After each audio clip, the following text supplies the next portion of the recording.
watching Como News.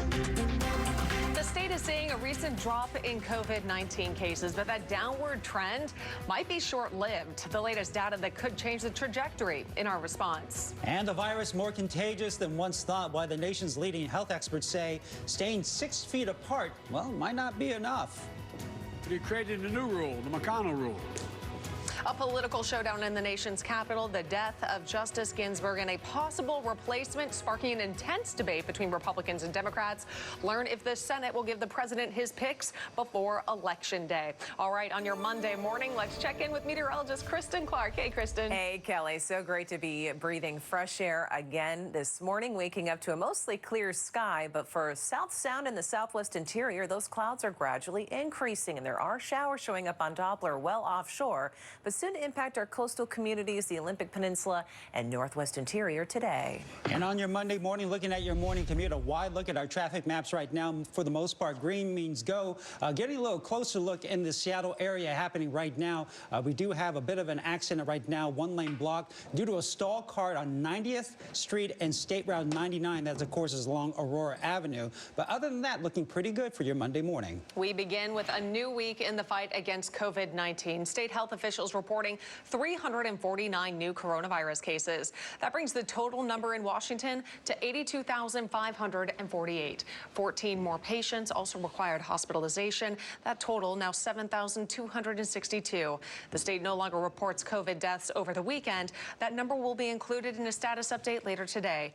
Health officials have now administered more than 1,736,000 coronavirus tests. We are starting a critical week now for tracking COVID-19 cases in our state. Como's Lee Stoll joins us now live with why the numbers mean so much. Lee? Yeah, good morning. Well, we are now officially 2 weeks past the Labor Day holiday. Unfortunately, in the past, after a holiday weekend, we have seen a spike in COVID-19 cases, but there is some room for hope right now. The numbers look good. In King, Pierce, and Snohomish counties, case counts are below 75 per 100,000 people, a critical point for moving ahead with activities like phasing in a return to in-school learning. Once the levels are below 75 per 100,000 over a 14-day period, it's time to start considering that. Now, 2 weeks after Labor Day, the averages are holding across most of the state. That wasn't the case after the last summer season holidays. Memorial Day and the July 4th holiday, we saw spikes in COVID-19 activity and transmission. The worry is we could see a similar jump from the Labor Day holiday weekend. With flu season fast approaching, it's important for those numbers to stay steady.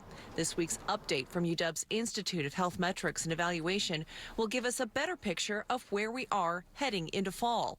There is good news.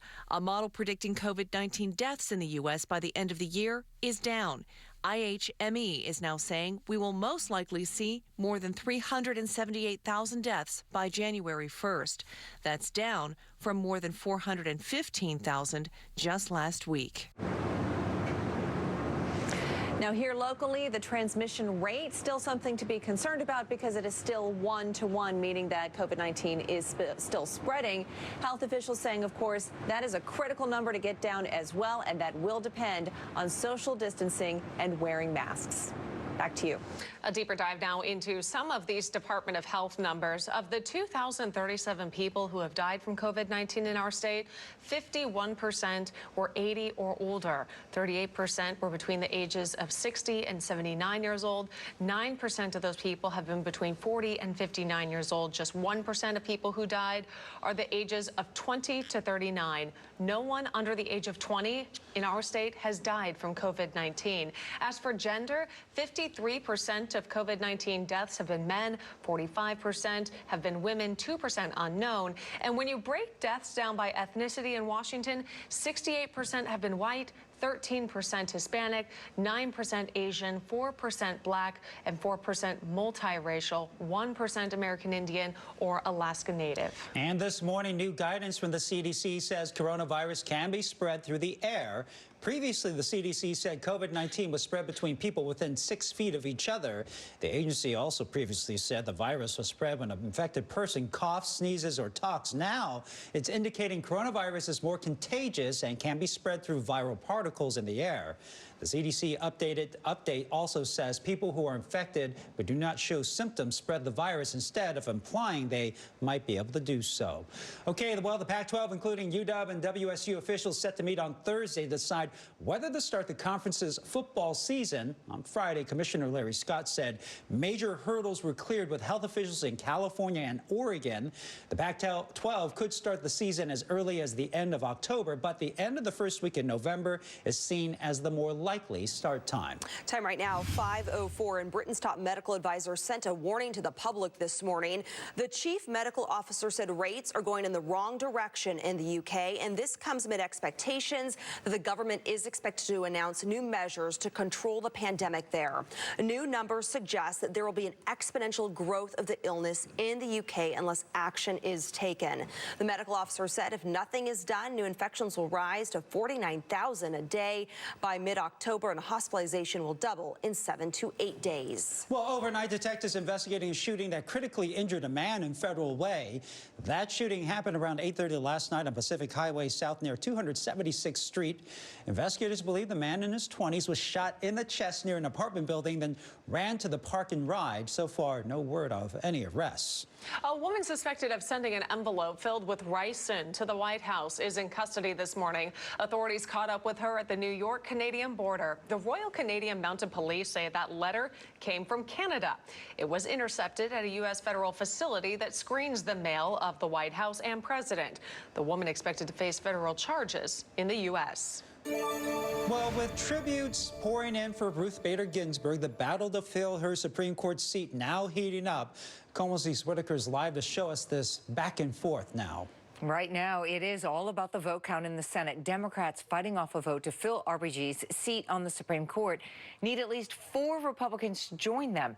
The president and Senate Majority Leader Mitch McConnell now working to keep their majority.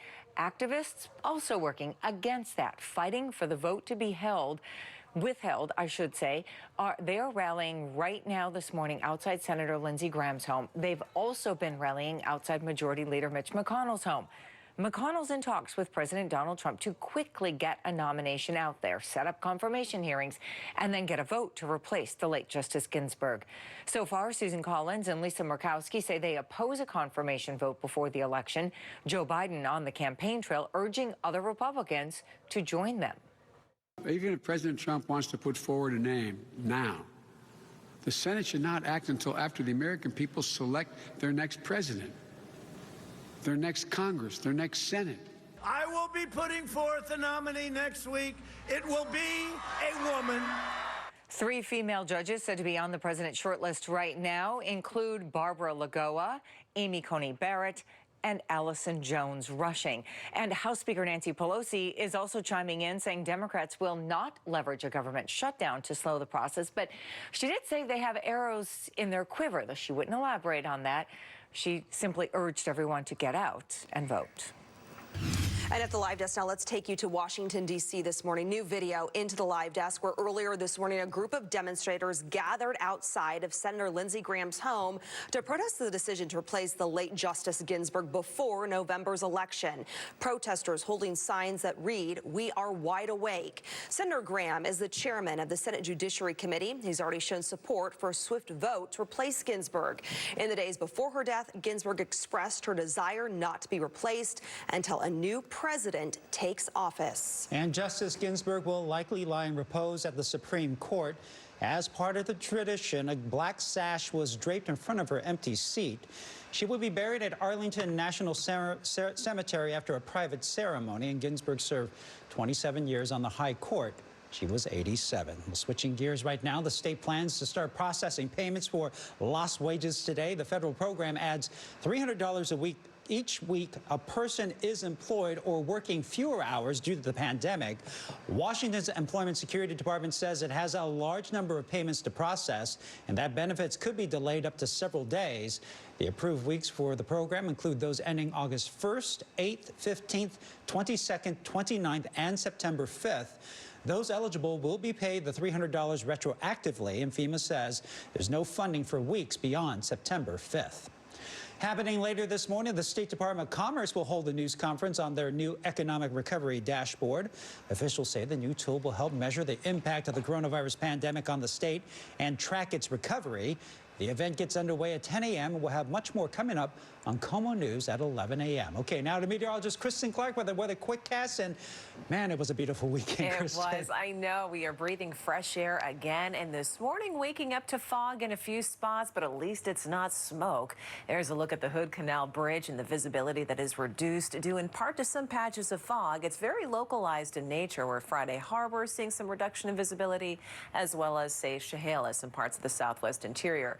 That's where you will likely encounter some of the most dense fog this morning. Otherwise, those upper-level clouds are streaming into southwest Washington and ahead of maybe a little bit of rain that, if it holds together, will be impacting our coastal beach communities, the Olympic Peninsula, and maybe even the northwest interior today. But chances are that Puget Sound should stay relatively rain-free, but a few more clouds here left to go. That's going to hold the temperature in the 60s for Everett as well as Tacoma today. Low 70s everywhere else. But if you go into Port Angeles, the North Coast, into the San Juan Islands, 60s for highs today, and a light passing shower is certainly possible. The same could be said for Forks here throughout the morning hours, and mostly cloudy for Olympia. And as you travel over the Cascades today, where temperatures will hold in the 70s and a few low 80s there, the typical warm spot, the Tri-Cities, Richland at 81 degrees. Checking out the temperature tracker, fall starts tomorrow.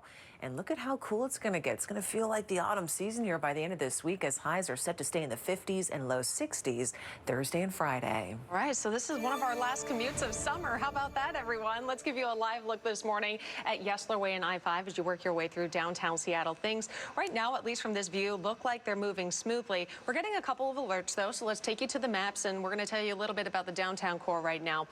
First of all, we have a distraction here that is happening. Oh, well, you know, it's not one. Here we go. They say that there's a wildfire on I-5 northbound at the West Seattle Bridge. We're going to start looking with fire officials, see if we see anything of that. Sometimes these alerts pop up just as a potential distraction, so we'll let you know if anything comes of that. Then we have a road blocked because of police incident at Columbia Street westbound between Post Avenue and Alaskan Way. That also just coming in. So a couple of things you'll want to keep eyes on. Let's take you a little farther south. You're moving nicely on 405 northbound and southbound as you work your way through Renton. Hey, even 167 Valley Freeway is moving nice too, and you move farther south between Federal Way and Tacoma. We've got a lot of green for you this morning, so along with that and a cup of coffee, hey, things are going great on a Monday. Through downtown, you see we did have a couple of those alerts to tell you about, and again through 405 on both sides, you look like you're moving nicely northbound and southbound, even moving nicely across our floating bridge, which is a great way to kick off the morning. And northbound, southbound 99 looking well as well. Okay, let's take you over 520 right now. Go over toward Yarrow Point, over to Redmond. Hello to our friends over there. That's all green too, which we love to bring you. And even farther north right now, we'll keep eyes to see if anything picks up along I-5 southbound from Everett down towards Seattle. But right now, things are looking good.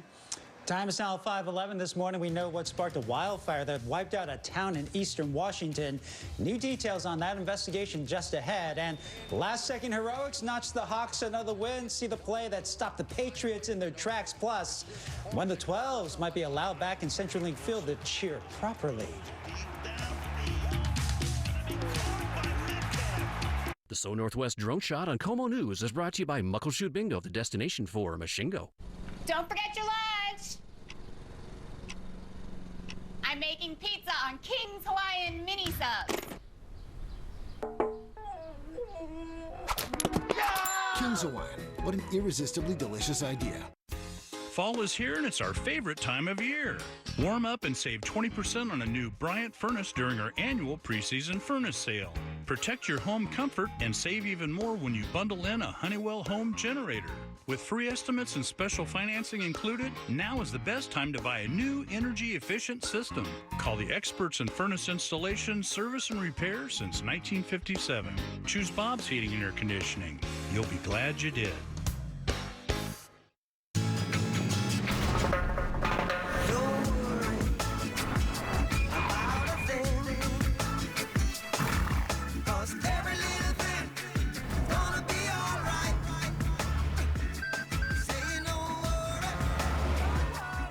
During the Today's the Day event, Get a new 2020 RAV4 with $1,750 customer cash, 0% APR financing, or a $259 a month LE lease. Toyota, let's go places. The Emerald Queen Casino is open, and it has everything you've been waiting for. For your safety, we've added sanitation stations and temperature checks. Because we care, plexiglass barriers surround the casino. To keep you healthy, machines are continuously clean. So sit back and win big. We've got you covered. How's that for safety? Emerald Queen Casino. It's a whole new game. Yeah, I think we're good here. Why do we offer so many active safety features on our Chevy SUVs? Oh, yeah. All set. Ready, Freddie? Because we're not just engineers. Promise when you get there, okay? Slowly. I'm going slow. We have families too. Get 15% of MSRP cash back on most 2020 Equinox models. That's over $5,700 cash back on this Equinox. Plus, current competitive owners get an additional $750 cash allowance.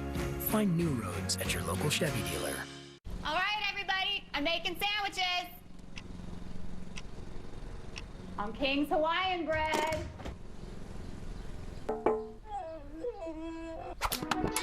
King's Hawaiian. What an irresistibly delicious idea.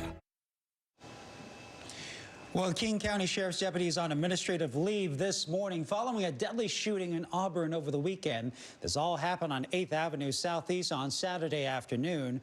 A person waved down the deputy and reported seeing a man firing a gun in a nearby backyard.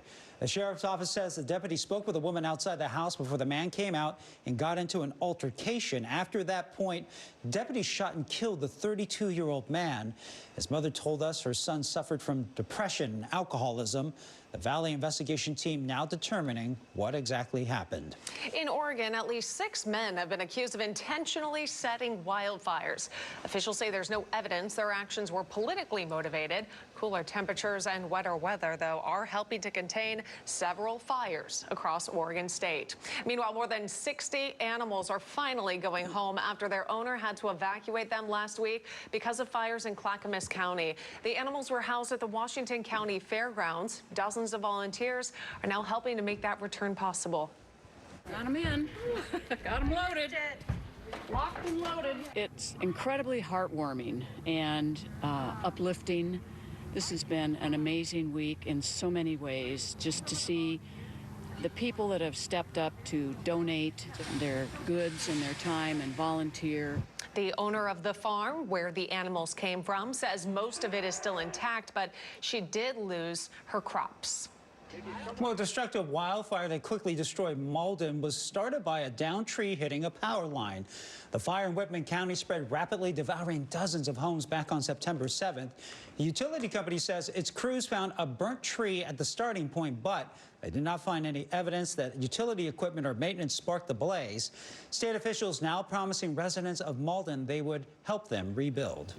And at the live desk now, let's take you live to the Texas coast, show you this live look coming in on one of our live channels. You can barely make out the traffic light right there. Tropical Storm Beta bringing rain and wind this morning. Now, this part of the country has already been battered during this year's busy hurricane season. Tropical Storm Beta not expected to reach hurricane strength. However, the storm is still forecast to drop 15 inches of rain and in some areas bring winds of 50 miles per hour. Beta is set to make landfall along the Texas Central or Upper Gulf Coast later today. It's then expected to move northeast along the coast and head into Louisiana sometime midweek. It is 5:17 right now and a victory Monday as the 12s are still buzzing over that dramatic win at CenturyLink Field. And what a game. The Seahawks defense coming through when it counted. Dan is going to take it himself, and he doesn't get in. Running 1 yard can be hard. That goal line stand happened with time expiring. The Hawks' LL Collier put up a stop to Cam Newton in the Patriots' last-second drive.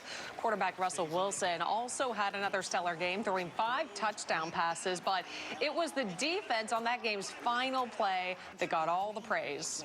And they were running the same thing all game. Bobby came to us before that and said they were going to run the same play, and then we were going to slant on it just to go with it. And I really just followed my captain and went with him, man. And you see, we came up with a big-time play. So really credit to Coach Nort, Bobby, and the rest of the defense.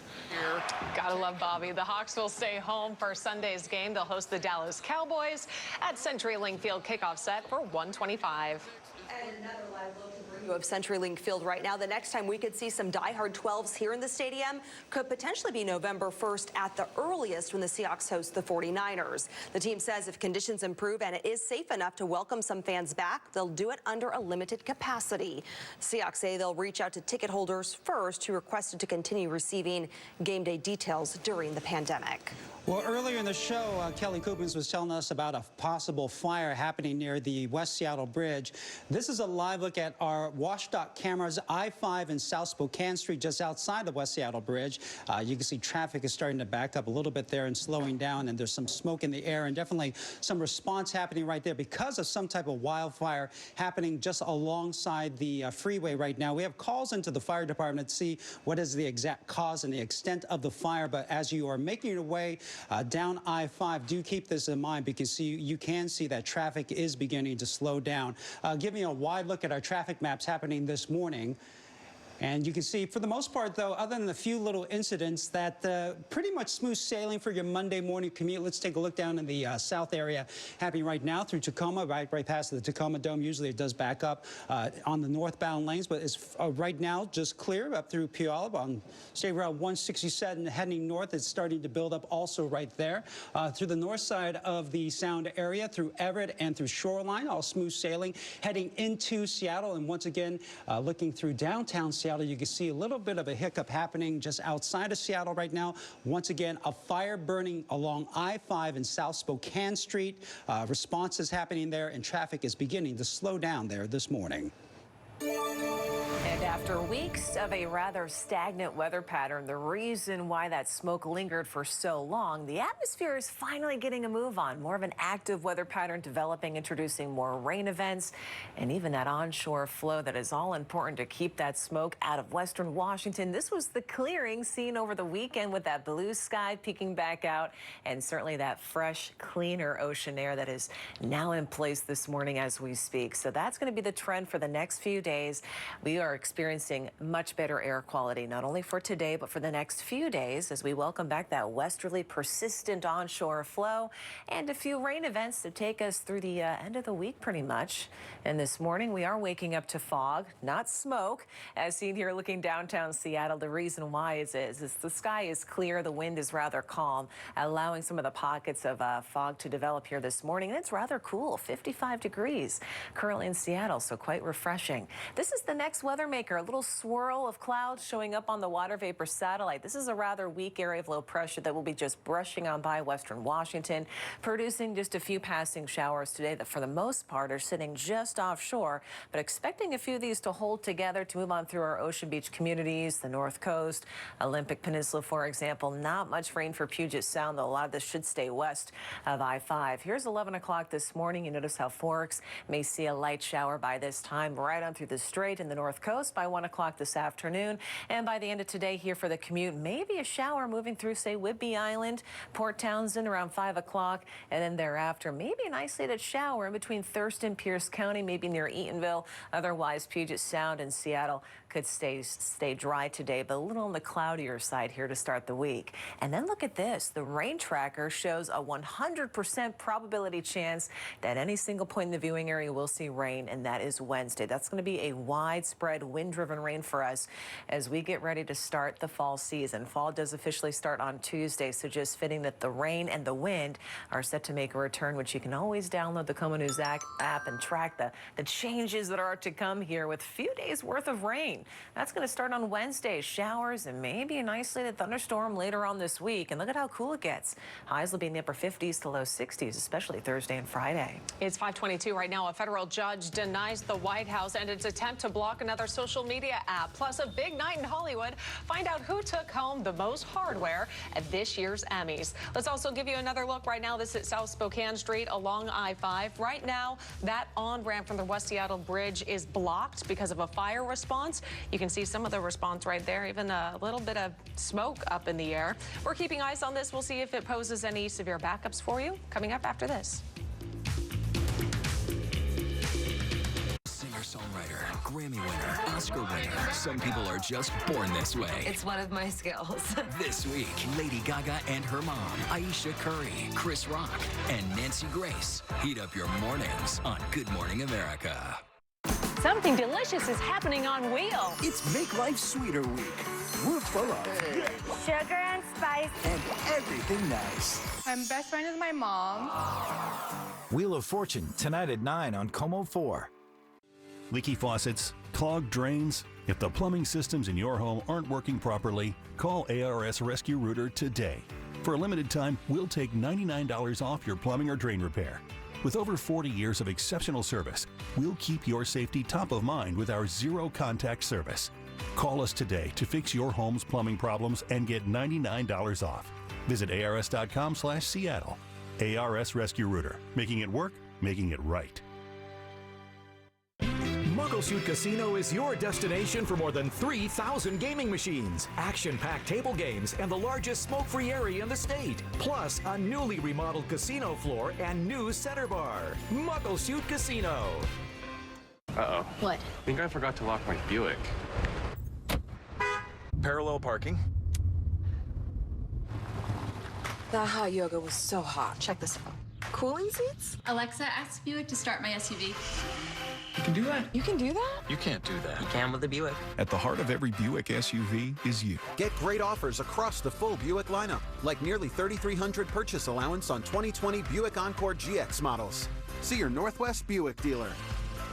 Know what's below. Call 811 before you dig in your yard. Como News is brought to you in part by Alpine Specialty Cleaning.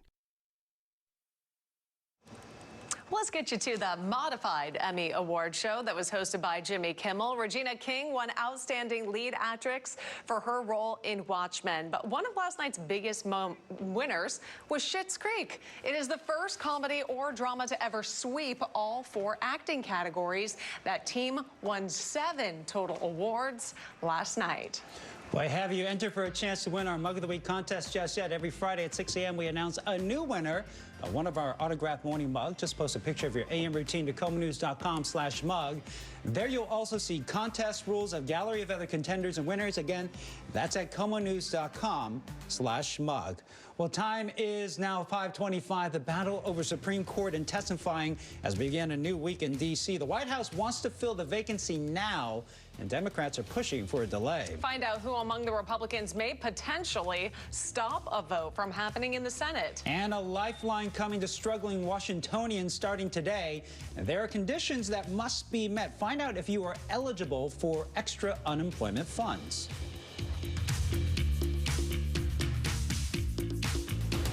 Awesome internet. It's more than just fast. It keeps all your devices running smoothly with built-in security that protects your kids, protects your info, and gives you 24/7 peace of mind. That if it's connected, it's protected. Even that pet camera thingy. Can your internet do that? Xfinity XFi can, because it's simple, easy, awesome. Get started with Xfinity Internet for $19.99 a month for 12 months and get advanced security free with the XFi Gateway. Switch today. 1, 2, 3, My baby don't mess around because she loves me so, and this I know for sure.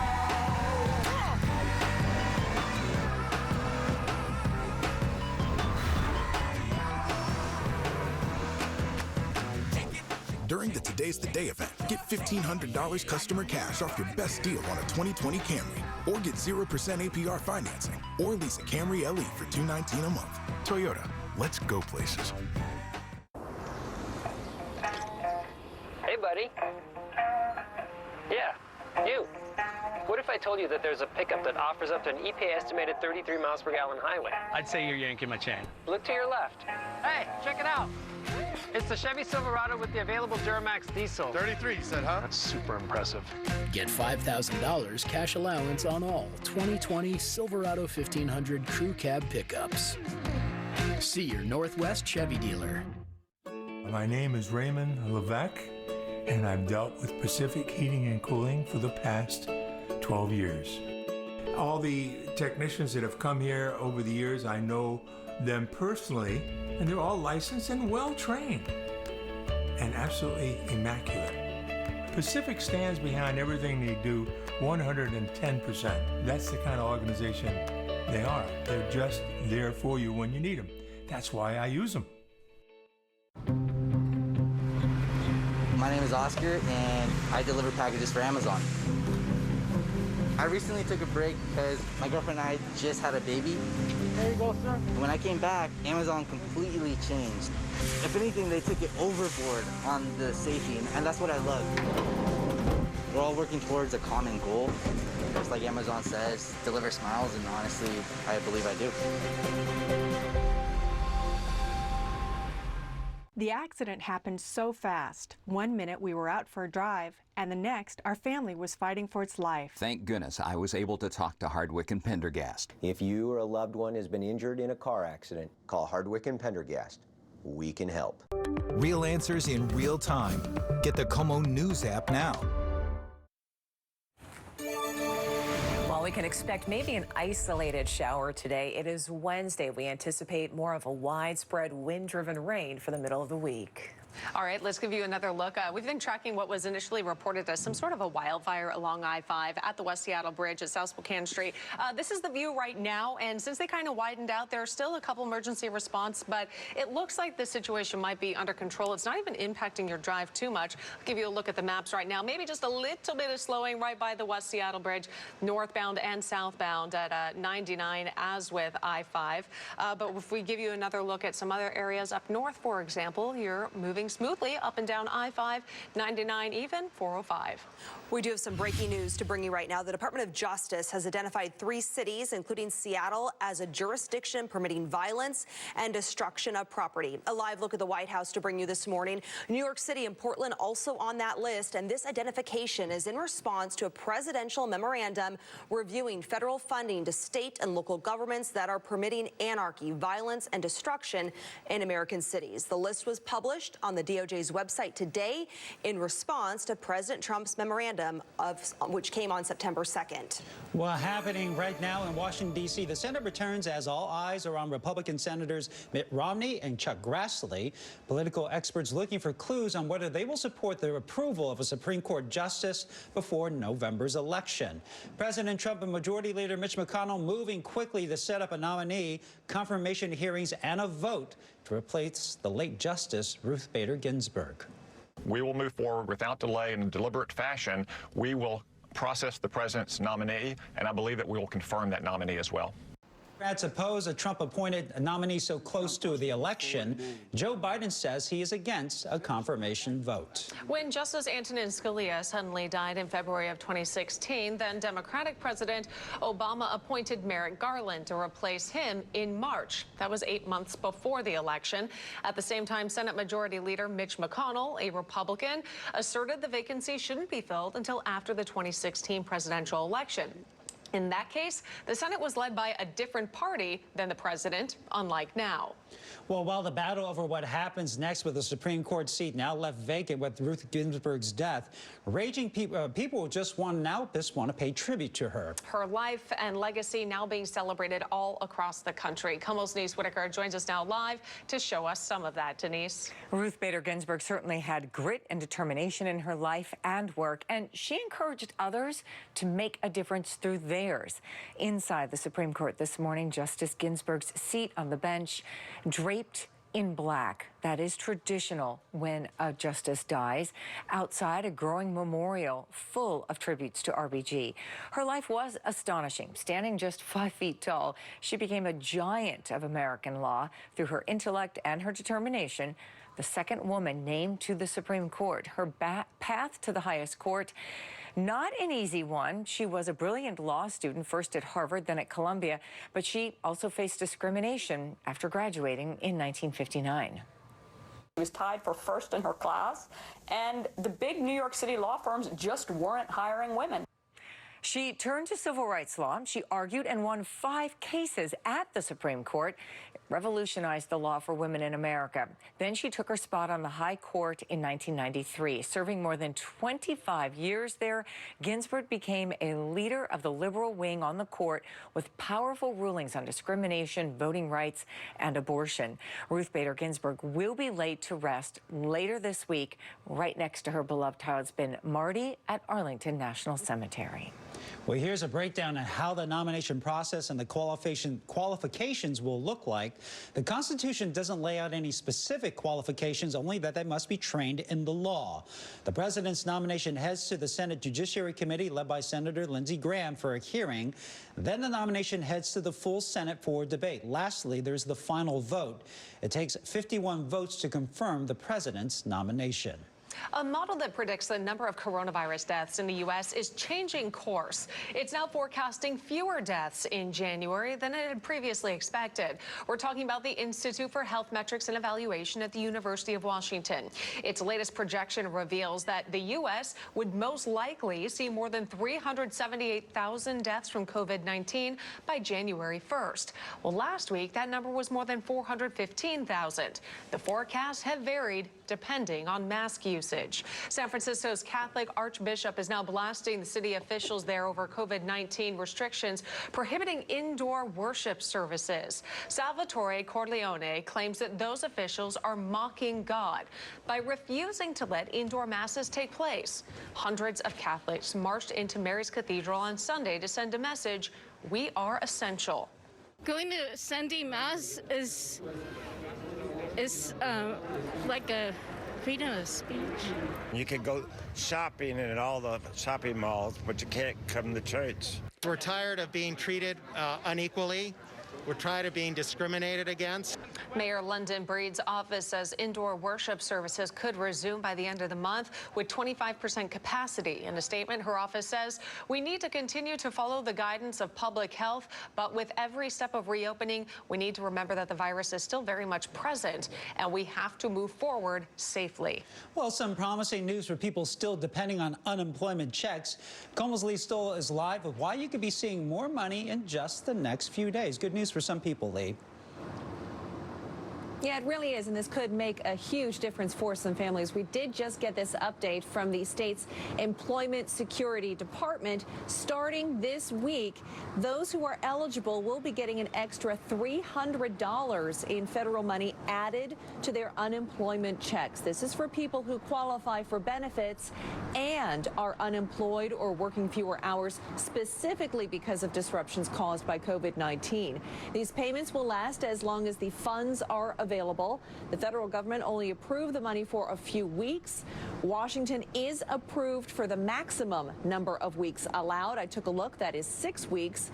It will be retroactive pay applied to benefits from August 1st to September 5th. Now, we've been speaking to people still struggling to get paid or to resolve issues with ESD. This has been a problem for months. According to the state's latest analysis, those issues are down to just 3% of the claims that they're handling right now.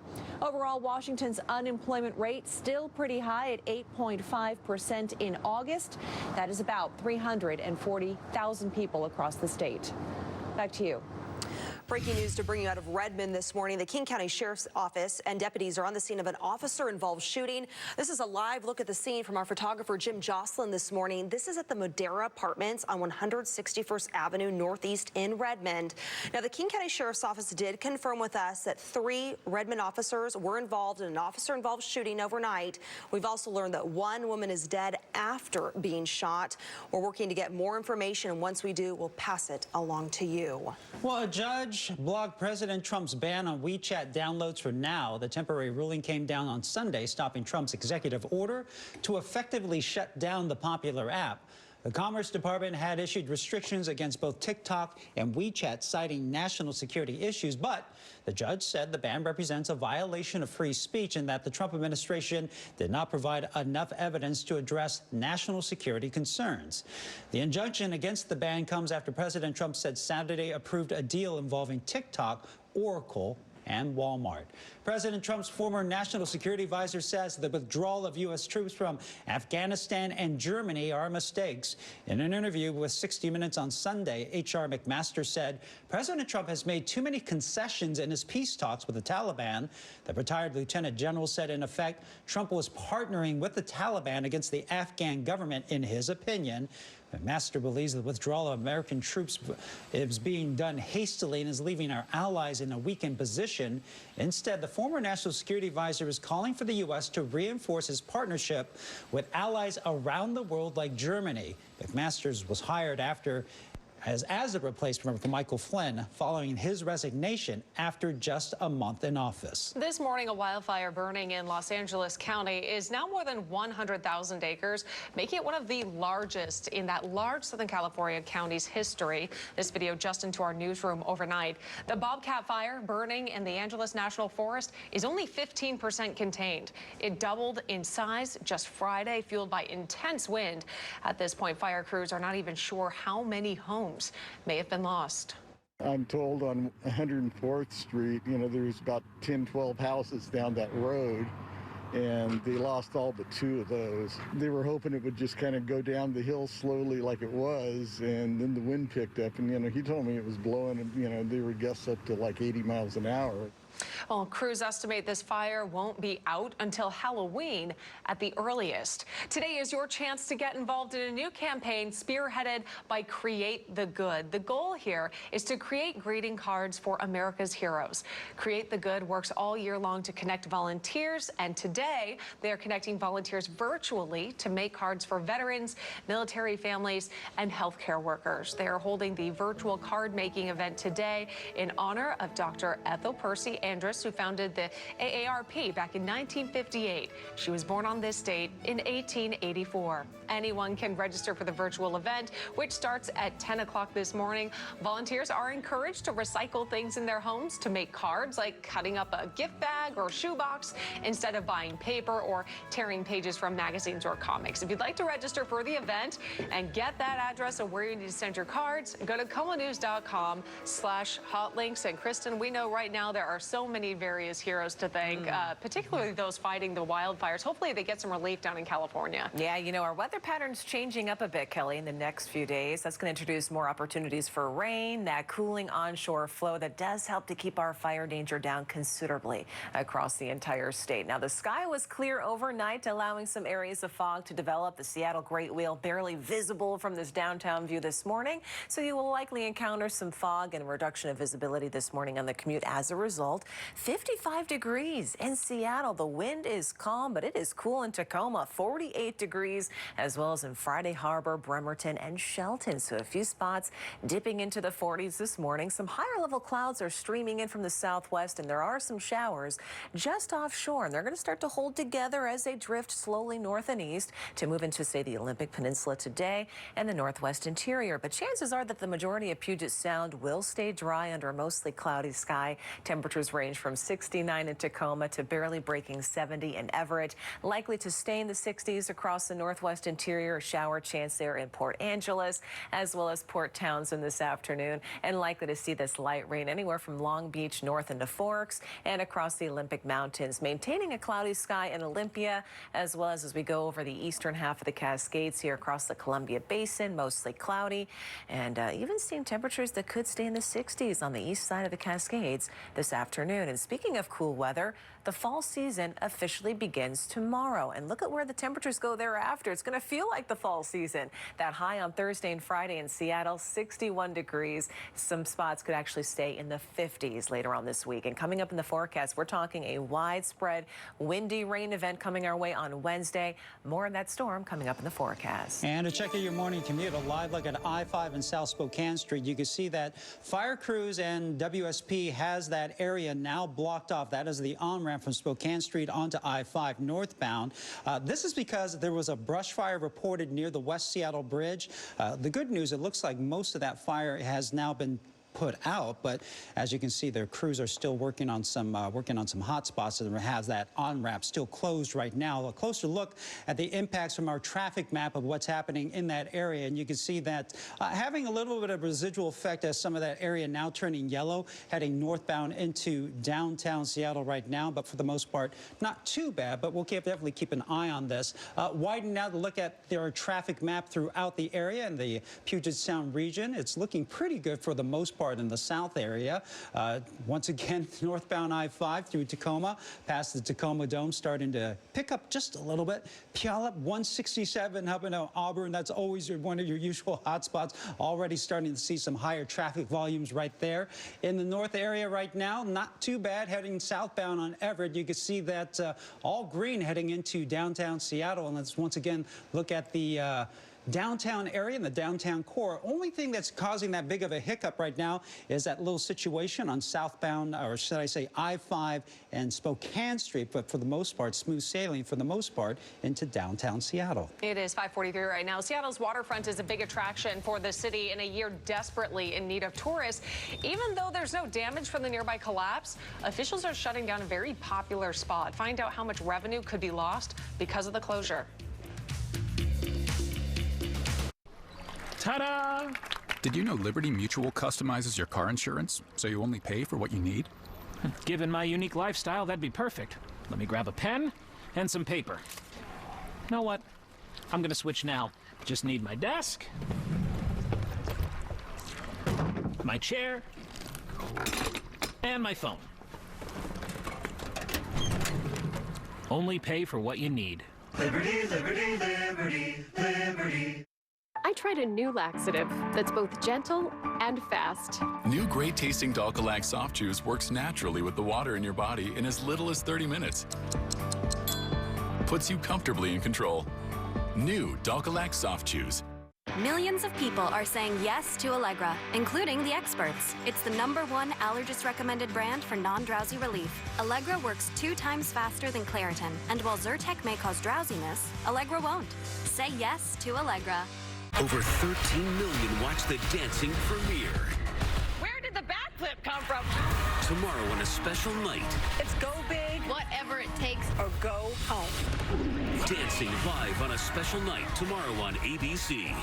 The Hyundai Elantra can read your texts out loud, keeping your eyes where it matters most. Get 0% APR for 60 months or up to $2,500 total savings on the Elantra. See your Western Washington Hyundai dealer. Choosing a window replacement company is tough. With middlemen involved, you could end up paying too much. But with Champion, there are no middlemen. You get the factory direct price on your new windows. We call that single source accountability. And that's what we mean when we say we design, build, install, and guarantee it. Don't miss out on our best sale of the year. Save 50% off your new windows. One call, one company. Learn more at getchampionwindows.com today. No matter what size adventure you're into, the award-winning family of Hyundai SUVs has something that'll make everyone happy. Get 0% APR for 72 months on the Santa Fe or Tucson, plus no payments for 90 days. See your Western Washington Hyundai dealer. Washington Energy's home heating sale is on now. Contact us today for a free estimate. This morning, tensions are rising on Capitol Hill. Lawmakers already at an impasse over the next round of coronavirus relief. We're going to be steeped in a battle over government funding this week, and still will. But the death of Justice Ruth Bader Ginsburg will now bring another fight over how and when to fill her seat. Sinclair National correspondent Christine Frizzau breaks it all down for us. Even as the death toll from COVID-19 reaches 200,000 in the United States alone, the spotlight in Washington this week expected to shift from coronavirus to the courts. I think it is particularly important that the Senate take it up and confirm this nomination before the election. With so much at stake, from civil rights to voting rights to health care in and of itself, these decisions that the Supreme Court makes, it's important that they not only have the force of law, but the force of the legitimacy of everyone. After the Republican-led Senate in 2016 prevented a vote on President Obama's nominee, Merrick Garland, more than 8 months before the presidential election, some thought they'd stick to their rule. Top Republicans now making it clear they won't. Senator Lindsey Graham tweeting Sunday night, Democrats trying to, quote, destroy Brett Kavanaugh's life to keep the Supreme Court seat open. You reap what you sow. The death of Supreme Court Justice Ruth Bader Ginsburg raising new questions about what, if anything, Democrats could do to prevent a new justice from being confirmed. With only 2 Republican senators, Lisa Murkowski and Senator Susan Collins, saying they oppose a pre-election confirmation. We have our options. We have arrows in our quiver that I'm not about to discuss right now. President Trump has promised to nominate a woman within a matter of days. Top contenders include Judge Amy Coney Barrett, a favorite among religious conservatives, and Judge Barbara Lagoa, the first Hispanic woman to serve on the Supreme Court of Florida. That's what we're going to do. We're going to fill the seat. But if I win this election, President Trump's nominee should be withdrawn. As a new president, I should be the one who nominates Justice Ginsburg's successor. As far as who that might be, well, Joe Biden said Sunday he plans to nominate the first African-American female justice, but he won't be releasing a list of names before the election since she wouldn't be able to defend herself against possible political attacks. I'm Christine Frizzell reporting. We do have breaking news to bring you right now. The Department of Justice has identified 3 cities, including Seattle, as a jurisdiction permitting violence and destruction of property. New York City and Portland are also on that list. Now, the DOJ says this identification is in response to a presidential memorandum reviewing federal funding to state and local governments that are permitting anarchy, violence, and destruction in American cities. The list was published on the DOJ's website today, and Denise is digging through this new information. She'll have a complete report coming up right at 6 in just about 12 minutes. Well, Tuesday night, that's when the playoff series between the Storm and Minnesota Lynx will resume. The WNBA postponed yesterday's game after an inclusive COVID-19 test result with the Storm. Players went through more testing, were isolated following that initial test. The Storm and Lynx are playing in the league's semifinals. Happening right now, looking live over Pier 57, one of Seattle's normal tourist hotspots, now closed indefinitely. This comes after a section of neighboring Pier 58 collapsed into Elliott Bay 8 days ago. There was no damage to Pier 57, but inspectors recommending shutting it down because if the remaining structure of Pier 58 were to collapse, Pier 57 could be damaged. At 57 includes Seattle's Great Wheel and the Crab Pot, among dozens of restaurants and stores. 20% of the revenues from the waterfront do come from that one location alone. Pier 59, which includes the Seattle Aquarium, is open, and engineers say there is no risk there. So many iconic spots, and Crab Pot, love it every single time. All right, this is a less than delicious view, though. If you're looking at 167 northbound right now, you are seeing some significant slowdowns right now. It stretched for several miles, actually. Once you're leaving the Puyallup area northbound, we're seeing moderate to even heavy traffic volumes. As we can expect at about this time, your drive times aren't particularly longer than usual, but you are seeing a lot of friends out there on the roads. All right, let's give you a look at the maps, too. If you're working your way northbound on I-5, you're running into some slowing as you pass the Tacoma Dome. And let's say hello to our friends over on the east side this morning, whether you're over in Bellevue, Kirkland, Redmond. You're moving nicely up and down 405 there, which is great to see. A little bit of slowing if you're headed eastbound, or westbound rather, on 520. But hey, up and down toward Bothell, everything's looking good, and you're getting around Lake Washington quite nicely, actually, on both sides of the lake, which is wonderful news, whether your travels take you on 522, say, 405, or I-5. A little look at a wider map here. I do want to tell you that we warned you last week about this major closure that was going to be happening farther south for our friends who do travel between Washington and Oregon. And here's what you need to know right now. One span of the interstate bridge is closed. This is going to be closed a total of 9 days. It started just over the weekend. All traffic shares on the other span of the 2 lanes south in the morning commute and then 2 lanes north in the PM commute. Bottom line, if your travels take you between Oregon and Washington at all over the course of the next week, you can expect heavy traffic and delays on I-5, I-205, State Route 14, and State Route 500, along with any surrounding city streets. And fresh air never smelled so good. Waking up to the slightest hint of marine air this morning and some pockets of fog. And now we introduce more opportunities for rain this week and onshore flow that will only help to keep that smoke out of our atmosphere and our fire danger low. Look at that blue sky over Seattle over the weekend. Fresh air indeed, and we have welcomed it. Now, the next weather maker is a quick little swirl of low pressure, as weak as it is just offshore. It is going to be producing a few light showers, already showing up on Doppler well offshore. A few of those are going to be moving on into our coastal beach communities, the Olympic Peninsula, North Coast by 1 o'clock this morning, stretching into the San Juan Islands by mid-afternoon. Not much rain for Puget Sound, even though by 5 o'clock, Port Townsend, maybe Whidbey Island there, an isolated shower by the end of the commute. And as we take a look at the forecast, fall starts tomorrow, and we're looking at a windy storm on Wednesday to produce a widespread soaking rain for us in the middle of the week. And after that, maybe an isolated thunderstorm on Thursday, and rather cool cool conditions to welcome in the fall season with highs in the upper 50s to low 60s later on this week. And we'll be right back after the break.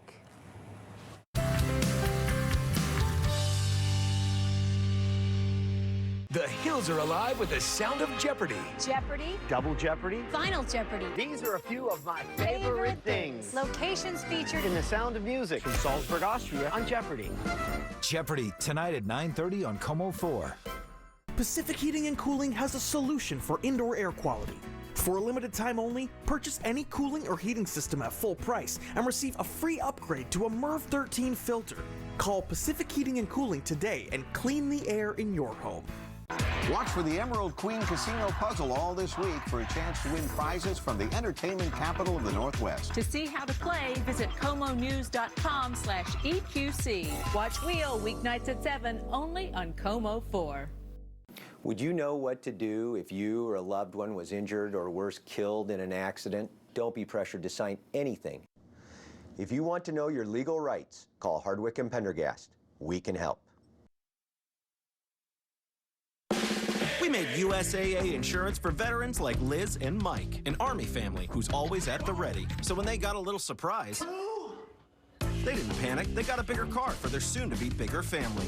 After shopping around for insurance, they called USAA, who helped find the right coverage for them and even some much-needed savings. That was the easy part. USAA insurance has made the way Liz and Mike need it easy. USAA, what you're made of, we're made for.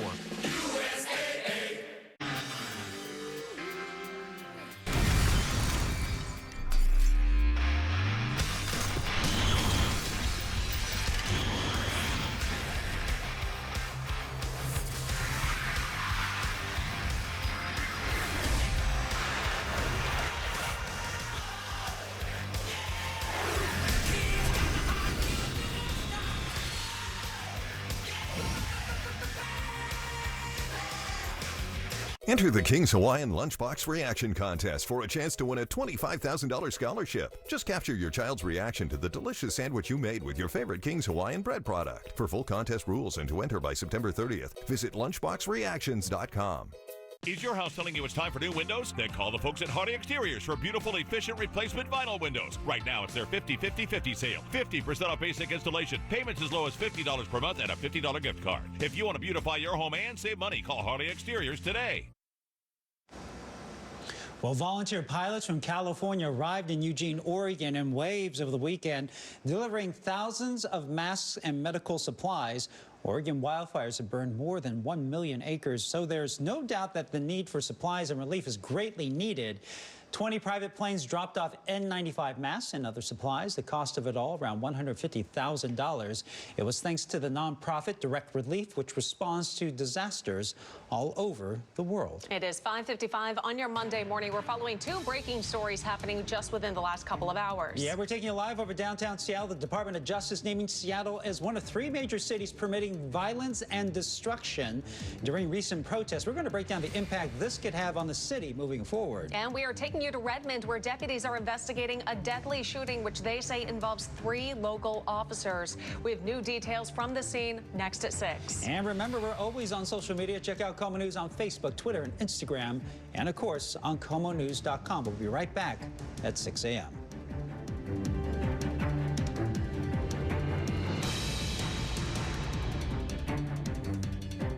Over 13 million watch the dancing premiere. Where did the backflip come from? Tomorrow on a special night. It's go big, whatever it takes, or go home. Dancing live on a special night tomorrow on ABC. It's fall, our favorite time of year. Warm up and save 20% on a new Bryant furnace during our preseason furnace sale. Keep your home toasty with savings on a Honeywell home generator, too. Bob's Heating and Air Conditioning. Call Bob. So you're a small business, or a big one. You were thriving. But then, time to think, plan, pivot. How do you bounce back? You don't. You bounce forward with serious and reliable internet, powered by the largest gig speed network in America. But is it secure? Sure, it's secure. And even if the power goes down, Your connection doesn't. So how do I do this? You don't do this. We do this together. Bounce forward with Comcast Business. Diamonds, the timeless gift. You know the Jewelry Exchange's prices are unbeatable. Show her how much you care. Save 15% on all our fine jewelry and an additional 10% on loose diamonds. Don't miss these deals. Buy factory direct and save. The Jewelry Exchange Renton.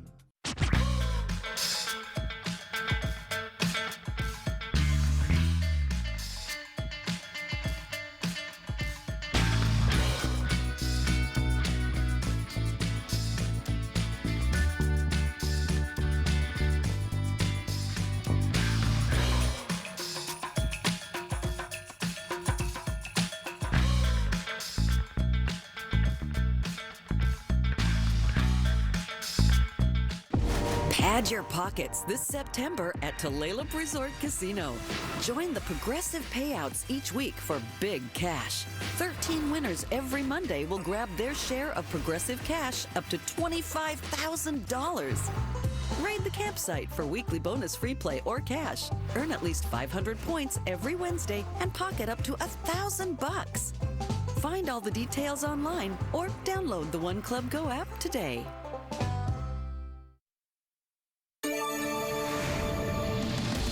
Nearing a new milestone in the COVID-19 pandemic, 200,000 Americans dying from the virus since the outbreak. Our state reporting hundreds of new cases in a span of just 24 hours. But there is a silver lining, the new data coming from local researchers. Plus, the future of college football, the game day decision happening this week that could determine if we'll see Pac-12 football this fall. And honoring a legal legend. Tributes pouring into the newsroom just 3 days after Supreme Court Justice Ruth Bader Ginsburg lost her battle with pancreatic cancer. The growing memorials and the Supreme Court showdown already underway on Capitol Hill. But first, we are following some breaking news right now out of Redmond. Crime scene tape covering an apartment complex after deputies say a woman was shot to death. The King County Sheriff's Office saying that 3 officers are involved. That investigation is now underway. And Kelly, also breaking in the last hour, the Department of Justice identifying Seattle as one of 3 major cities allowing violence and destruction during recent protests.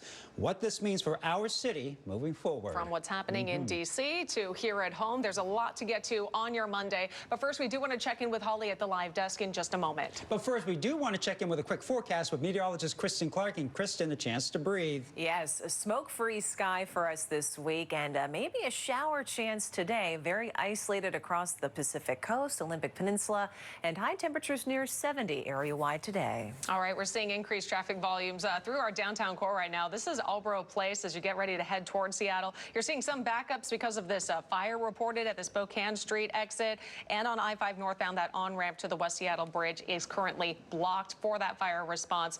We'll have updates for you throughout the morning, including the closure happening down between our 2 borders. And we do have breaking news to bring you out of Redmond this morning. The King County Sheriff's Office and deputies are on the scene of an officer-involved shooting. A live look to bring you from our photographer, Jim Jocelyn. This is at the Madera Apartments on 161st Avenue Northeast in Redmond. The King County Sheriff's Office did confirm with us that 3 Redmond officers were involved in this officer-involved shooting overnight.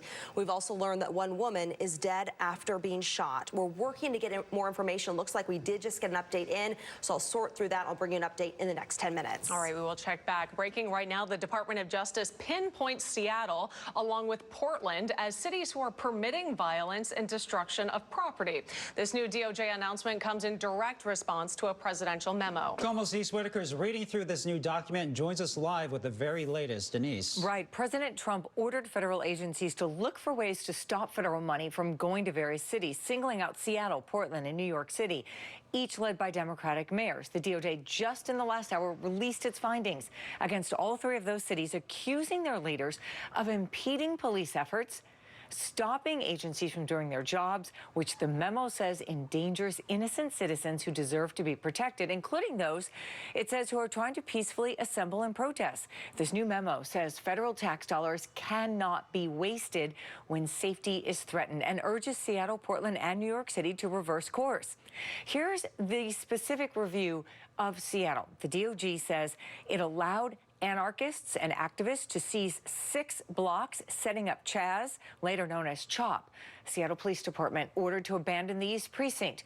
It also says investigators found that crime increased 525% during the time of CHOP, including, the DOJ memo says, by Mayor Durkin's own count, 2 additional homicides, 6 additional robberies, and 16 additional aggravated assaults.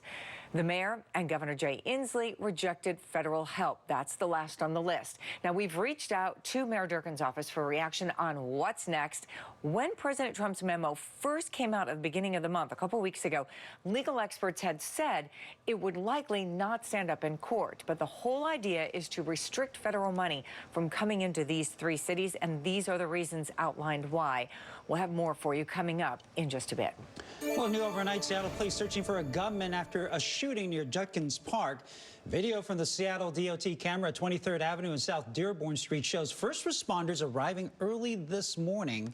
Seattle police tells us they've taken 1 person to the hospital, did not appear to have life-threatening injuries. Investigators do not have a description of the potential shooter. This morning, SPD detectives also investigating a shooting in Seattle's Pioneer Square. A 39-year-old man was shot Sunday evening at 3rd and Yesler. Police say he suffered non-life-threatening injuries and was taken to the hospital in stable condition. Police are still looking for the shooter involved. We're also tracking the latest COVID-19 projections. This morning, the U.S. is entering a new milestone with roughly 200,000 people dying from coronavirus nationwide. Yeah, dozens of states are seeing a spike in cases. Our state reporting 350 just yesterday. Como's Lee Stoll is live with the new projections from local researchers. So, Lee, what can you tell us? Well, this is really going to be a critical week for those case counts because we're now officially 2 weeks out from Labor Day. And unfortunately, in the past, holidays have not helped us move forward. The numbers look good. In King, Pierce, and Snohomish counties, case counts are below 75 per 100,000 people, a critical point for moving ahead with activities like phasing in a return to in-school learning. Once the levels are below 75 per 100,000 over a 14-day period, it's time to start considering that. Now, 2 weeks after Labor Day, the averages are holding across most of the state. That wasn't the case after the last summer season holidays. Memorial Day and the July 4th holiday, we saw spikes in COVID-19 activity and transmission. The worry is we could see a similar jump from the Labor Day holiday weekend. With flu season fast approaching, it's important for those numbers to stay steady. This week's update from UW's Institute of Health Metrics and Evaluation will give us a better picture of where we are heading into fall. There is good news. A model predicting COVID-19 deaths in the U.S. by the end of the year is down. IHME is now saying we will most likely see more than 378,000 deaths by January 1st. That's down from more than 415,000 just last week. But again, we are really at a critical point right now. Nationwide, hospitalizations are actually up in 16 states, and those numbers, those metrics, the data that we're tracking over the next couple of months, health officials really say it is all going to depend on how well we're doing with masking up and social distancing. Back to you.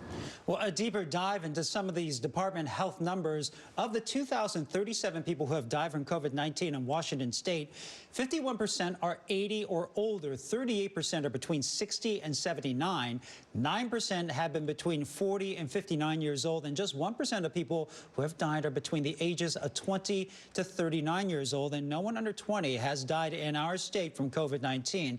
Compare that to the overall confirmed cases. While people over 80% account for 51% of the deaths from COVID-19 in Washington state, they account for only 4% of the overall cases. 82% of confirmed cases here are in people under the age of 59. A decision on when to start the Pac-12 football season now expected on Thursday. That is when representatives from the Pac-12 schools, including UW and WSU, are set to vote on a plan. Commissioner Larry Scott said on Friday that major hurdles were cleared with health officials in both Oregon and California. The conference hopeful a football season could start as early as the end of October, but the end of the first week in November is seen as more likely. If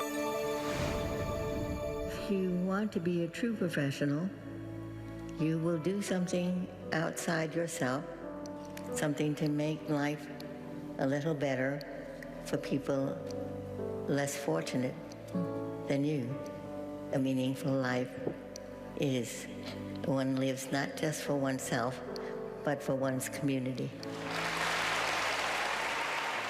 Words from a legal legend as overnight tributes are pouring in for that legal legend, Supreme Court Justice Ruth Bader Ginsburg, 3 days after she died from complications from pancreatic cancer. This photo showing the growing memorial outside the courthouse. This image also showing someone kneeling in honor of Justice Ginsburg. People throughout the weekend leaving behind posters, cards, and flowers in her memory. And one of the most moving images of the weekend showing a young girl writing "Thank you" to RGB in the sidewalk chalk. Holly is tracking the growing memorial at the live desk. So how's it looking out there, Holly? Ryan, let's show you that live look of the Supreme Court this morning where there is that growing memorial for the late Justice Ginsburg. Earlier, a group of demonstrators, though, gathered outside of Senator Lindsey Graham's home to protest the decision to replace the late Justice Ginsburg before November's election. New video of the protest to show you now. Protesters holding signs that read, "We are wide awake." Senator Graham is the chairman of the Senate Judiciary Committee and has already shown support for a swift vote to replace her. In the days before her death, Ginsburg expressed her desire not to be replaced until a new president takes office. And looking at our morning commute right now, this is I-5 in South Albro Place. As you can see, traffic volume is starting to build right now.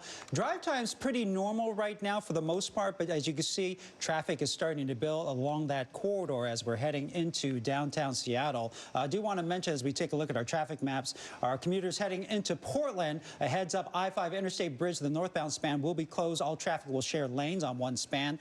This construction will happen until next Sunday, September 27th. Also giving you a little bit of a tour around the area. At our traffic right now, you can see traffic volumes now starting to build across the Tacoma Dome on I-5 northbound, also starting to build as you're heading up north 167 along Puyallup. Getting some other looks at some of the areas in our region. Northbound, okay. Looking at southbound through Everett, green means go for the most part. And through the downtown corridor right now, traffic volumes looking really good. If you're headed from the east side across the floating bridges, smooth sailing this morning. Not a bad way to start your morning commute. Let's give you a live look from CenturyLink Field. How about that on your Victory Monday? Sure feels nice, right? Seahawks coming over that big win over the New England Patriots. The Hawks playing their home opener before an empty stadium. The game coming down to the final seconds. Watch this. The Patriots on the 1 yard line. Hawks up 35-30. Cam Newton tries to make the dive for that 1 yard, and he is stopped cold with just seconds on the clock. Big come up for the Hawks defense. Patriots QB Cam Newton tried to punch himself through, but LJ Collier and Lano Hill took him down. Seahawks securing the victory. Russell Wilson, though, watch this throw. Just amazing outings, tossing 5 TD passes. That one to DK Metcalf in beautiful fashion. The Hawks move on to 2-0.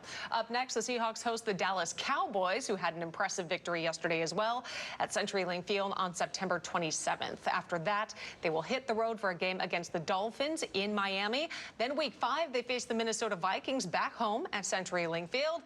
Then they get a rest after that with a bye week. Then in week 7, they travel to Arizona to face the Cardinals. Good to see Wilson Cook. One more live look from CenturyLink Field. The next time we can actually see some die-hard 12s here in the stadium could potentially be on November 1st at the earliest when the Hawks host the 49ers. The team says if conditions approve and it's safe enough to welcome back some fans, they'll do it under a limited capacity. The Seahawks says they'll reach out to ticket holders first who requested to continue receiving game day details during the pandemic. All right, go Hawks. Time now is 6:11 on your Monday. If you are just joining us, we're following some breaking news, taking you live over downtown Seattle. The Department of Justice just now naming our city as one of 3 U.S. jurisdictions allowing, quote, violence and destruction during recent protests. We will have more live coverage throughout the morning on what it means for the city. That's coming up next.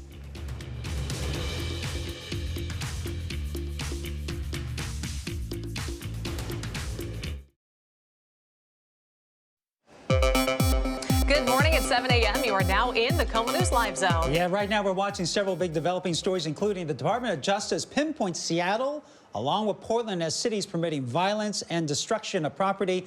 Let's check in with KOMO Steve's Whitaker with this new announcement.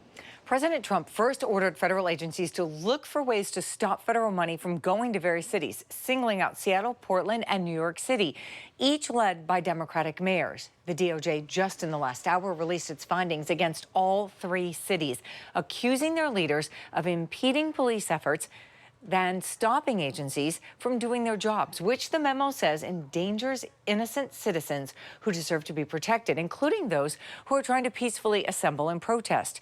This new memo says federal tax dollars cannot be wasted when safety is threatened, and it urges Seattle, Portland, and New York City to reverse course.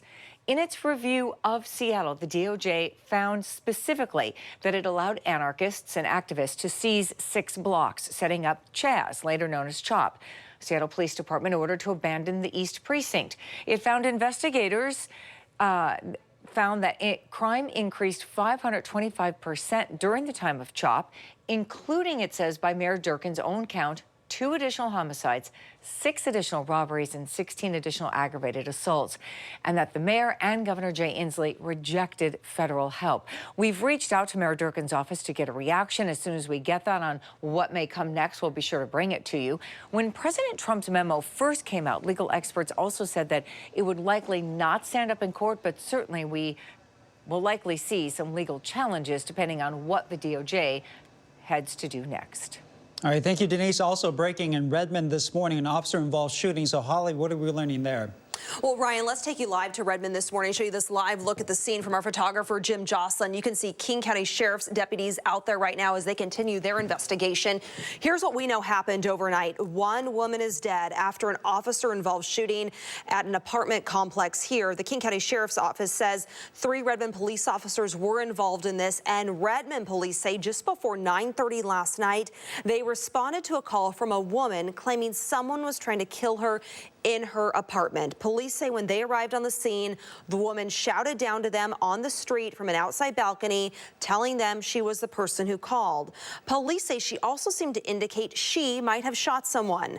Police say once they were in her apartment, they did not find any signs of someone being shot, and she eventually confronted them with a gun, according to police. This is a look at the apartment complex right here, the Madera Apartments in Redmond. Police say they opened fire. She was shot and killed. No officers were hit or hurt in this situation.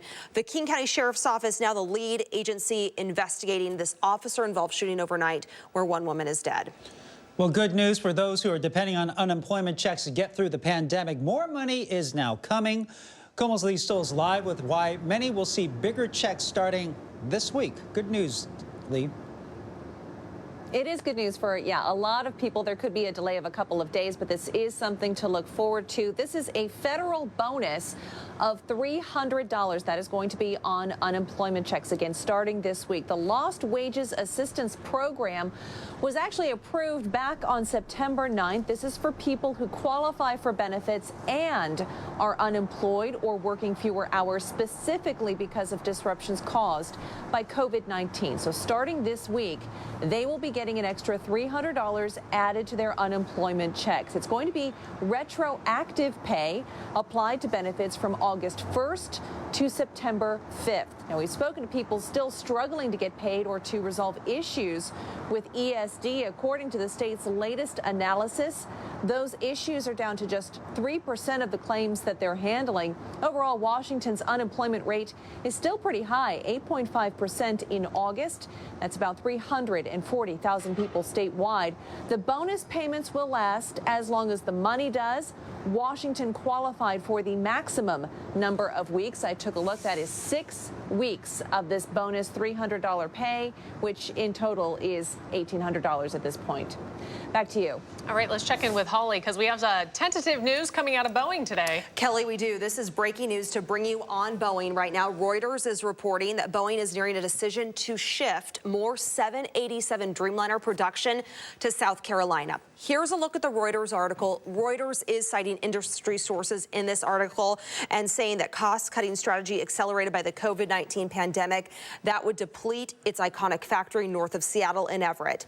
Now, as recently as last year, Boeing was making seeing record numbers of 787s at its Everett wide body hub just north of Seattle. And since 2012, a second plant in North Charleston, South Carolina. Now, this move could be announced by late October when Boeing reports its earnings. A lot at stake here with this, especially for Everett, especially for Washington State. So we have Lee digging into this, and she will have an update on what this means and what's happening with Boeing and this what this article that Reuters is reporting this morning. She's going to have an update on that coming up at 11 o'clock for us. All right, let's get a look at our weather right now. A live look to downtown Seattle right now. And you know what? This is actually a breath of fresh air. Kristen, the camera looks a little deceiving this morning, but we are ever closer to fall after all. Yeah, and that was indeed fog in that camera shot, Kelly, not smoke. So that's the good news. We are breathing a little bit easier in the days to come as we have a smoke-free atmosphere in the forecast, but also a few opportunities for rain and that persistent onshore breeze that helps to keep our atmosphere clean and also the fire danger quite low. There's a view of Paulsbo this morning in the midst of that low fog that's blanketing some spots in our region this morning, and Doppler's actually showing a few showers just sitting offshore. They're slowly migrating north and east. They're going to brush on by Grays Harbor County all the way into the north coast throughout the morning hours today. But otherwise, Puget Sound could stay just mostly cloudy. Not a whole lot of rain here for the I-5 corridor, and temperatures could hold in the 60s. In Tacoma, barely breaking 70 in Everett, and there's Seattle at 71 for the last day of summer as fall does begin tomorrow. Temperatures for the northwest interior will be in the 60s, and a passing shower likely in Port Angeles today,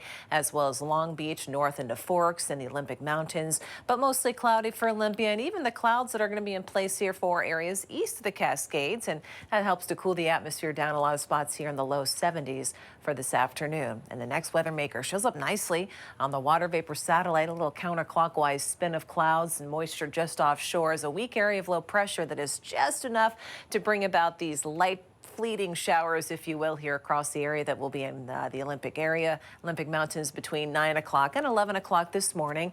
Mostly cloudy by this time across Puget Sound and pretty much rain-free into 1 o'clock this afternoon as we start to see a few breaks in the clouds, allowing for some sun to shine, but maybe a passing shower here across the San Juan Islands into Camano, Whidbey Island, around drive time home 5 o'clock. And also there could be an isolated shower near Olympia, Thurston County, maybe into Eatonville, Pierce County by 7 o'clock this evening. So that's pretty much it in the rain department today. Can see more of the same on Tuesday, but it's not until Wednesday that we anticipate an even stronger cold front. And this is going to be bringing us a widespread rain and very windy conditions for Wednesday that could continue Thursday and Friday. And by the way, this is a probability chance that any single backyard in the viewing area could see rain, and it is up there near 100% on Wednesday. Pretty sure bet that we will see a wet, soggy storm here for the middle of the week, and also the first gale watch of the fall season. Yes, this is for Tuesday night. Very rough seas here along our Ocean Beach communities as a persistent south wind is going to be generating a wind over 40 miles per hour Tuesday night into Wednesday with the advance of that strong cold front. So wet and windy Wednesday for us, maybe even a thunderstorm potential late Wednesday into Thursday, and the showers will linger. Very cool conditions too, 50s and 60s for highs later on this week, and it looks like we can't shake that shower chance even into the upcoming weekend. All right, let's take you live to Galveston, Texas this morning, where we are starting to see Tropical Storm Beta bringing rain and wind. A live look at Galveston. You can see its big wheel out there. We were also seeing street flooding in the downtown Galveston area. Now, this part of the country already been battered during this year's busy hurricane season, and now Beta just causing one more problem. Tropical Storm Beta not expected to reach hurricane strength. However, the storm is still forecast to drop 15 inches of rain in some areas and bring winds of about 50 miles per hour. Beta is set to make landfall along the Texas Central or Upper Gulf Coast a little bit later today. It's then expected to move northeast along the coast and head into Louisiana sometime midweek. And again, we are already seeing street flooding in downtown Galveston. Well, a live look at your morning commute. This is the only place you will see 0 cars on the road This is the Peace Arch by the Canadian border happening right now. We're just showing this kind of as a joke because our DOT cameras are stuck on this. And so you can't get into Canada right now because of non-essential travel unless you have essential travel. So that's pretty much shut down. Okay, looking at our traffic maps happening right now, you can see through the most part, it is green through most of the areas right now in the South Sound area. These are the usual hot spots, of course, happening up and popping up. That is, of course, I-5 northbound through past the Tacoma Dome, up through 167 along Puyallup, a little bit red right there. Nothing to report up north heading southbound into downtown Seattle, but there are a few little places now starting to build through the Seattle area. I-405 through the Renton S curves, that's starting to build up. I do want to mention we have this one new accident here. This is the right lane is blocked and the right-hand shoulder blocked due to a stalled vehicle on I-5 northbound. This is at the Interurban Avenue South, also heading into downtown Seattle right now. There's still the residual effect from an accident that happened there on I-5 southbound South Ferdinand Street. These is now cleared right now. All lanes have reopened, but as you can see, some of the traffic now starting to back up as you head into downtown Seattle. A live look from CenturyLink Field. The Seahawks coming off that big victory over the New England Patriots. Sure feels good, doesn't it? The Hawks playing their home opener before an empty stadium. 12s were there in spirit. The game came down to the last seconds with the Patriots on the 1-yard line. Hawks up 35-30, just seconds on the clock. Cam Newton with the ball. Can't get into the end zone. Patriots QB Newton trying to punch it through himself, but the Hawks had something to say about that. L.J. Collier and Leno Hill took him down. The Seahawks securing the win. Russell Wilson, though, how about this? An impressive outing here, tossing 5 TD passes. The Hawks move on to 2-0, and this is just a thing of beauty. Gosh, DK Metcalf, isn't he fun to watch? Up next, the Seahawks host the Dallas Cowboys at CenturyLink Field September 27th. After that, they'll hit the road against the Miami Dolphins. Then in Week 5, they'll face the Vikings back home at CenturyLink, and then they'll get some rest after that with a bye week. Then in Week 7, they'll travel to Arizona to face the Cardinals. Well, a happy Monday morning for Dallas Cowboy fans, not so much for the Atlanta Falcons faithful. Sunday's matchup viewed quite differently for both fans. With the Cowboys, dramatic victory comeback, down by 20 points, surging back to win that 40-39. For the Falcons fans, it's viewed as a blown 20-0 lead and a painful reminder of when the Falcons collapsed back in Super Bowl 51. That is a game when they saw a 28-3 lead over the Patriots evaporate, ending with a New England victory. There's that game-winning field goal right there. Before that, it was that weird onside kick, a little spinner there that the Falcons didn't even decide to jump on. That was crazy. Yeah. Cowboys, what was the date you had on that, the last time? I think the graphic right before they did this, here's the kick. Yeah. Right before this, they said the last onside kick that was successful for them was in 2013. Wow. I hope I'm right on that. Ago. I know Wow. fact checkers out there. You can check me on that, but I mean, crazy. No Big wonder win. Jerry's happy. All right, the 72nd annual Emmys delivered an award show like none we've ever seen before. Jimmy Kimmel and a few select celebrities inside an empty Staples Center in Los Angeles. Everyone else at more than 100 different locations. But the biggest story was the clean sweep in a comedy by the show about a creek whose name we allegedly cannot say on morning TV. How come? I don't know, because the bosses said so. The show won the first 7 awards of the night, the most wins ever for a comedy series.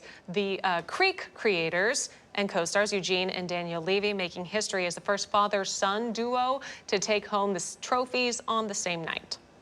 It really comes from, you know, this young man here who I think has infused his DNA into the show in terms of what the show actually stands for and what it actually says. I think we've been very lucky. We've been very lucky to have a cast that's as strong as it is. We've been very lucky to have a team of writers who are as strong as they are. And this show is a collaborative effort in every sense of the words. If you haven't watched it, binge it. It's great. Okay, also last night, 24-year-old Zendaya taking home lead actress for a drama for Euphoria. She is the youngest winner ever in that category. Wow. That is impressive. Good for her. I love that Jennifer Aniston, too, Yeah. and Jimmy Kimmel spraying down, and so much fun to be had. Thank you for spending part of your Monday morning with us, everyone. Have a good day. Have a great one.